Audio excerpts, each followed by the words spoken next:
Hello everyone! In this class, we're going to unpack the relevance of the legend of Herdboy and Maid to today's society. First of all, I'm going to talk about it from my own perspective as a Chinese peasant born after 1990. Then my British colleague David is going to cover mostly the same content, but completely in English. This is going to be fantastic English listening practice, so I suggest you listen several times until you get it all. And now, without any further ado, let's begin the class. 牛郎织女的故事带出了一个现代人在婚恋中经常遇到的问题，那就是父母对婚恋的干涉。在这个故事中，我们看到了王母娘娘就像现在很多母亲一样，对自己孩子的伴侣非常不满意。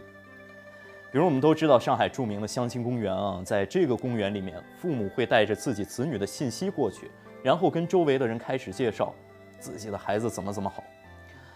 父母对于子女恋情的干涉，也是一个中西方文化差异讨论中经久不衰的命题。那么说到西方的父母在这一方面的一些普遍想法是怎样的呢？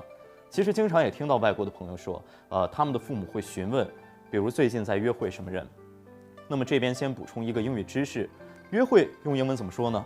可能大家见到比较常用的一个用法是 dating， 就是 John is dating Maria recently， 意思就是 John 最近在跟 Maria 约会啊。当然还有一个比较时髦的说法就是 see someone， 也可以叫做跟某人约会。比如父母会问孩子 Are you seeing someone recently？ 就是你最近有跟人约会吗？当然 see someone 指的是两个人在一起还处在熟悉阶段、了解的阶段，还没有正式发展成恋爱关系这个时候就可以用see someone。在司老师形容约会的时候呢，又用了一个词叫 court someone， 就是跟某人约会的意思如果说之前的 seeing someone、seeing each other 是比较时髦的说法的话，那么 court 就是比较 old fashion，比较老派正式的用法我们举个例子，我奶奶老是问我，你还在跟那个女孩约会吗？就可以说 My grandma always asks me, Are you still courting that girl？ 那么这个代表着西方父母的一种普遍态度，那就是尽管他们也关心自己的子女将来跟谁结婚共度余生，但是不会直接在子女约会的时候站出来干涉。因为父母可能意识到，人们在热恋当中很容易被冲昏头脑，无法对一些事情做出正确判断，所以他们也会担心，那就是有些事情说得太直接，干涉得太多，反而会激起子女的逆反心理。那么司老师作为父母又是怎么想的呢？这个我就不剧透了吧，大家待会儿自己找答案。其实无论是西方还是东方的父母，他们都是在用自己的方式去爱孩子。很多我欧洲的朋友呢，其实还都非常羡慕我父母在很多问题上对我的关心，他们感觉自己18之后就像是没人要的孩子一样。我记得有句话说得非常好，尤其是形容我们中国独生子女的父母，那就是他们其实也是第一次学着做爸爸妈妈。司老师待会儿有一句话形容这个情况，就是 The parents do not know exactly how they would play it if their children were dating someone who they thought was not really suitable for their children。 意思是当父母看到自己孩子的约会对象不太适合自己孩子的时候他们也不太知道该如何应对。 How 跟 play 放在一起是一个固定搭配，意思是如何应对的意思。从这儿也能看出来，很多父母也会紧张焦虑，但是出发点都是对于我们子女的关心和爱。有时候有分歧，与其说对他们不耐烦，不如说坐下来跟他们沟通，就像小时候他们不厌其烦地向我们解释一些问题一样。相信爱跟理解永远是很多事情最好的解决方法。The story of Herdboy and Maid brings up an issue that most people have to confront when they are dating, namely interference from parents. In the story, we see how Maid's mother doesn't want Herdboy to marry her daughter.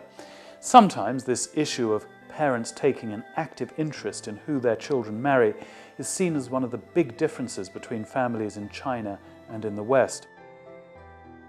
那我个人来举个例子吧，我今年27岁。这个年龄如果在国内，大家会觉得这是非常典型的适婚年龄，尤其是在我的家乡山东，因为这是个非常重视家庭的地方。我在老家同龄的朋友也都早早的成家了，所以每当在国内和家乡，大家听到我的年龄的时候，都会替我感到着急。得赶快考虑结婚成家的事儿了啊，不小了呢。但同时，我跟我外国的同事和朋友聊到我的年龄的时候，他们的反应又都是很不一样的。Oh, come on, you're only 27 years old. I think 37 is still a young age. You should make the most of being young whilst you can. 这个看法的分歧，我想首先一个因素是家庭的问题。中国人一到了所谓适婚年龄，就会有来自家庭的压力，父母会不断地催促你快点结婚。而在这里，我也要声明一下，我对中国的所有家长的催促是抱有一种理解态度的，因为很多中国的父母他们很多是想在趁自己年纪还不算大、身体还健康的时候，帮孩子分担婚姻上的一些压力。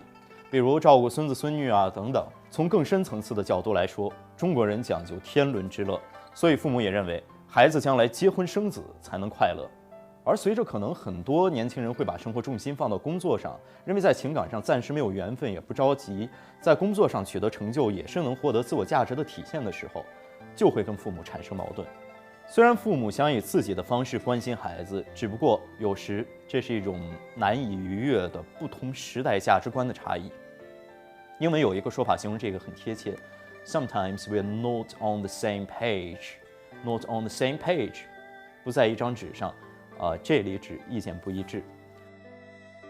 We've just heard Aaron talking about his perspective as someone from the post-90s generation, talking about his experiences in interacting with his parents about future choice of life partner. Aaron said that at his age, 27, he is of an age that is considered very suitable for marriage in China. In fact, in previous times, it would have already been considered very late. Those kinds of traditional attitudes, he explained, are still very strong in his hometown, which is in Shandong province. He explains that many people of his age, back in his own hometown, have already married and often already have a child. So when people back in his hometown hear that he is 27 and still not married, they will feel very concerned about him. Aaron says that he himself, however, feels that he still has plenty of time before he has to consider marriage seriously. One of the reasons that Chinese parents are so keen to see their children marry and have their own children comes from a very good motive, namely they hope to be able to help their children take on some of the burdens of raising children. This is a phenomenon which is far more common in China than in the West. Grandparents taking an active role in looking after and often tutoring and educating grandchildren. Parents want to be able to give this kind of help to their son or daughter so that they can focus more on their career.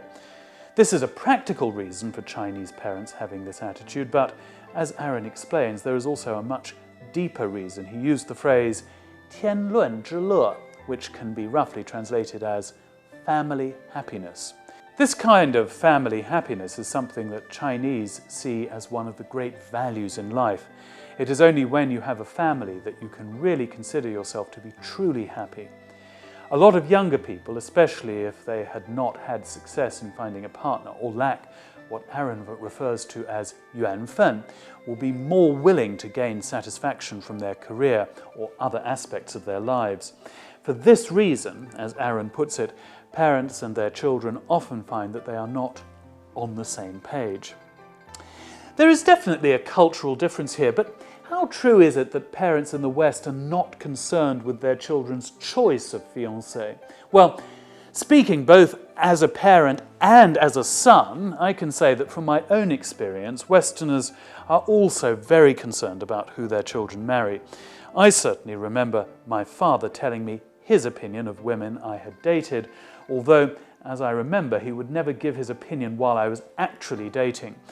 My mother, I remember, was very similar. She would only give her opinion after a girlfriend had become an ex-girlfriend. Similarly, with my brother, I remember my father in particular having strong opinions about his girlfriends. He would not, however, express them in front of him. Looking back, I suppose that reflects a very common attitude of Western parents, which is they are often concerned about their children and who their children end up marrying and living life with. However, they are often reluctant to give their opinion directly while their son or daughter is actually in a relationship. In the case of my own parents, they probably knew that when someone is in the midst of flames of passion, they are often not able to see things clearly. I think a lot of Western parents have that kind of worry or anxiety about talking too directly in front of their children about who they choose to court. However, what is definitely in common between any culture is that parents are definitely concerned with their child's choice of partner. Perhaps the other big difference is that while Western parents will have feelings and opinions about who their children marry, they will be less likely to set up dates for their children or introduce their child to a potential life partner. Again, I feel that the reason for that with most Western parents is not that in their hearts they wouldn't like to introduce their child to a potential fiancé or fiancée, but that they would be nervous to do so, or at least nervous to do so in too obvious a way. Well, what about myself? I am now a parent. What will my attitude be? Well, I have 2 daughters, the eldest of whom is only 10 years old, so it will still be quite a few years before I have to consider this issue. In all honesty, I don't know exactly how I would play it if my daughter was dating someone who I thought was really unsuitable for her. I think, like my own parents, I would be unlikely to oppose her very forcefully or directly because I would be worried that I might cause the opposite reaction from her. Maybe she would end up just going ahead and marrying the person I disapproved of.